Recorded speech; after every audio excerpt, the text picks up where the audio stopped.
আজ একটু tiffin box share করি আপনাদের সাথে। কি নেব, প্রথমেই নিয়ে নিচ্ছি ডাল সিদ্ধ। আজকে ডাল সিদ্ধ নিয়ে নিই। ডালটাকে শুধু সিদ্ধ করে সরিষার তেল আর হলুদ বুস্টার দিয়ে দিছি, হয়ে গেছে ডাল সিদ্ধ। বাস নিয়ে নেব কলার তরকারি। আচ্ছা, কলার তরকারিটা হলো কাঁচা কলা, কিন্তু পেকে গেছে, অল্প অল্প পেকে গেছে, ফেলে দিই না কিছু।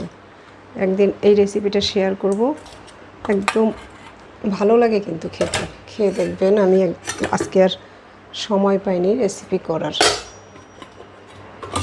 নিয়ে নেব আজকে কিন্তু অবশ্যই ভাত নেব, অল্প ভাত নেব। ভাতের সাথে থাকবে ঢেঁড়স সেদ্ধ। ভাতের মধ্যে ঢেঁড়স দিয়ে দিছি। অনেকে পছন্দ করে না ভাত নাকি নষ্ট হয়, যা খুশি তাই হোক, আমার এটাই ভালো লাগে, ভাত কম ঢেঁড়স বেশি। এর সাথে কাঁচামরিচ নিয়ে নিই, একটা নিলেই হবে। মরিচগুলো খুবই ভালো, মরিচটা সিদ্ধই হয়ে যাবে।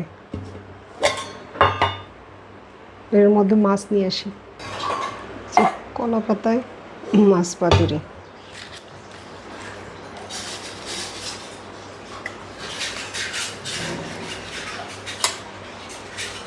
দুই পিস নিয়ে যাই। এটা আমার খুবই পছন্দ, আর হচ্ছে ঝামেলা খুবই কম। কেন ঝামেলা কম? আমি এটা বসায় দিয়ে স্নান টান করে অনেক কাজ শেষ করছি, আমার রান্না শেষ। এবার আমি টিফিন করে একটা আটকে নিই। টিফিন কিন্তু অবশ্যই স্টিলের বাটিতে নেবেন, খাবার কখনোই প্লাস্টিক মেলামিন এসবে করবেন না।